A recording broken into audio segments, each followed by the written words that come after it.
ಸ್ನೇಹಿತರೆ, ಕರ್ನಾಟಕ ರಾಜ್ಯ ಸರ್ಕಾರದ ನೂತನ ಮುಖ್ಯಮಂತ್ರಿಯಾಗಿ ಪ್ರಮಾಣ ವಚನ ಸ್ವೀಕರಿಸಿದ ಬೆನ್ನಲ್ಲೇ ರೈತರಿಗೆ ಕಾದಿದೆ ಸಂಕಷ್ಟ. ಏಕೆ ಈ ಮಾತು ಹೇಳುತ್ತಿದ್ದೇನೆ ಅಂದರೆ, ರೈತರ ಬದುಕು ನಿಂತಿರುವುದೇ ಭೂಮಿಯ ಮೇಲೆ. ಭೂಮಿಗೆ ಕಿಮ್ಮತ್ತು ಕಟ್ಟಬಹುದು, ಆದರೆ ರೈತರಿಗಲ್ಲ.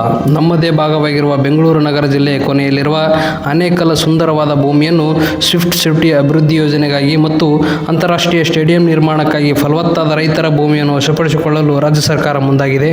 ಈ ಪ್ರದೇಶದಲ್ಲಿ ಹೂಗಳು, ರಾಗಿಗಳು, ತೆಂಗಿನ ತೋಟದ ಬೇಸಾಯಕ್ಕೆ ಅತ್ಯಂತ ಹೆಚ್ಚಿನ ಪ್ರಸಿದ್ಧವಾದಂತಹ ಫಲವತ್ತಾದ ಭೂಮಿಯನ್ನು ರಾಜ್ಯ ಸರ್ಕಾರದ ಕರ್ನಾಟಕ ಕೈಗಾರಿಕೆ ಅಭಿವೃದ್ಧಿ ಮಂಡಳಿಯು ಆನೇಕಲ್ ಸುತ್ತಮುತ್ತಲಿನ ಪ್ರದೇಶವು ಒಣ ಭೂಮಿ ಎಂದು ದಾಖಲೆ ಮಾಡಿದೆ.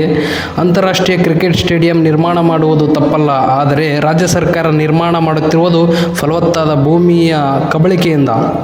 ಇದೇ ಸ್ಟೇಡಿಯಂನ್ನು ಉತ್ತರ ಕರ್ನಾಟಕ ಭಾಗದಲ್ಲಿ ಸ್ಥಾಪಿಸಿದರೆ ಎಲ್ಲ ರೈತರಿಗೆ ಮತ್ತು ಹಲವಾರು ಯೋಜನೆಗಳಿಗೆ ಒಂದು ಅಭಿವೃದ್ಧಿದಾಯಕವಾದಂತಹ ಯೋಜನೆಗಳ ನಿರ್ಮಾಣಕ್ಕೆ ಸಾಕ್ಷಿಯಾಗುತ್ತದೆ. ಬೆಂಗಳೂರು ನವೋದ್ಯಮಗಳಿಗೆ ಹಾಗೂ IT ಕಂಪನಿಗಳಿಗೆ ಹೆಸರುವಾಸಿಯಾಗಿದೆ.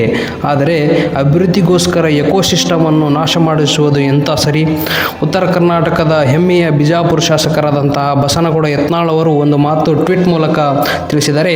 ಇದೇ ಯೋಜನೆಯನ್ನು ನಮ್ಮ ಉತ್ತರ ಕರ್ನಾಟಕ ಭಾಗದಲ್ಲಿ ಸ್ಥಾಪಿಸಿದ್ದಲ್ಲಿ ಉತ್ತರ ಕರ್ನಾಟಕದ ಭಾಗದಲ್ಲಿ ಹಲವಾರು ಬರಡು ಭೂಮಿಗಳು, ಹಲವಾರು ಯೋಜನೆಗಳಿಗೆ ಒಂದು ಸಾಕ್ಷಿಯಾಗುತ್ತದೆ. ರೈತರು ಕೂಡ ಖುಷಿಯಿಂದ ತಮ್ಮ ಜಮೀನನ್ನು ನೀಡಿ ಅವರಿಗೆ ಬಂದಂಥ ಹಣದಿಂದ ಅವರ ಅಭಿವೃದ್ಧಿಗೋಸ್ಕರ ಮತ್ತು ಹಲವಾರು ಉಪಯೋಗಕ್ಕಾಗಿ ಬಳಸಿಕೊಳ್ಳುತ್ತಿದ್ದಾರೆ. ಆದರೆ ಸರ್ಕಾರ ಕಸಿದುಕೊಳ್ಳುತ್ತಿರುವ ಭೂಮಿಯು ಫಲವತ್ತತೆಯಿಂದ ಕೂಡಿದೆ. ಉತ್ತರ ಕರ್ನಾಟಕದಲ್ಲಿ ಸ್ಥಾಪಿಸುವುದರಿಂದ ವರ್ಷಾನುವರ್ಷಗಟ್ಟಲೆ ವಲಸೆ ಹೋಗುವ, ಉದ್ಯೋಗಕ್ಕಾಗಿ ವಲಸೆ ಹೋಗುವ ನಿರುದ್ಯೋಗಿ ಯುವಕರು ಉದ್ಯೋಗ ದೊರಕದಂತಾಗುತ್ತದೆ. ಮೊದಲ ಹಂತದಲ್ಲಿ ಸರ್ಕಾರ 3 ಗ್ರಾಮಗಳ ವ್ಯಾಪ್ತಿಯಲ್ಲಿ ಬರುವ ಒಟ್ಟು 516 ಎಕರೆ ಭೂಮಿಯನ್ನು ಪ್ರತಿ ಎಕರೆಗೆ 2.07 ಕೋಟಿಯಿಂದ 2.5 ಕೋಟಿವರೆಗೂ ನೀಡುವುದಾಗಿ ಸರ್ಕಾರ ತಿಳಿಸಿದೆ. ಇದರ ಅಂದಾಜು ವೆಚ್ಚ 20,000 ಕೋಟಿ ರೂಪಾಯಿಗಳು. ಅಂದಾಜ ವೆಚ್ಚವನ್ನು ನಾವು ಇಲ್ಲಿ ಗಮನಿಸಬಹುದು. ಬಾಕಿ ಉಳಿದಿರುವ 6 ಗ್ರಾಮಗಳಲ್ಲಿ 7,000 ಎಕರೆ ಭೂಮಿಯನ್ನು ಅಂತಿಮ ಅಧಿಸೂಚನೆಗಾಗಿ ಸರ್ಕಾರ ನಿರ್ಧರಿಸಿದೆ.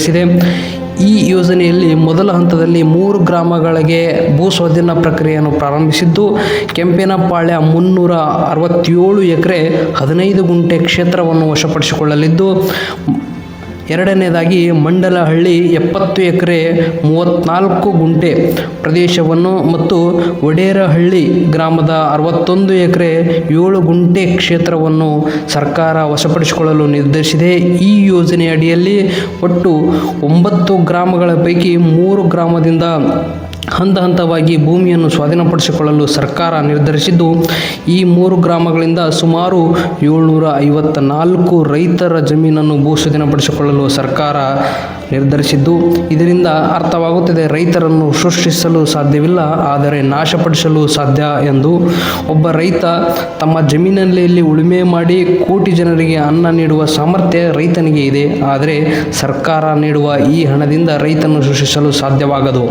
ಇದನ್ನು ವಿರೋಧಿಸುತ್ತಿರುವ ವಿರೋಧ ಪಕ್ಷಗಳು ಬಿಡದಿ ಗ್ರಾಮಕ್ಕೆ ಭೇಟಿ ನೀಡಿ ಹಲವಾರು ಭರವಸೆಗಳ ಸುರಿಮಳೆಯನ್ನು ಸುರಿಸುತ್ತಾರೆ. ಆದರೆ ರಾಜಕೀಯವಾಗಿ ಬಂದರೆ ಎಲ್ಲರೂ ಒಂದೇ ಎನ್ನುವುದು ನಮ್ಮ ಗಮನಕ್ಕೆ ಬರುತ್ತದೆ. ಆದರೆ ಈ ರೈತರ ಬೆನ್ನೆಲುಬಾಗಿ ಯಾರು ನಿಂದಿರುತ್ತಾರೆ ಎನ್ನುವುದು ಇಲ್ಲಿ ಗಮನಿಸಬಹುದು.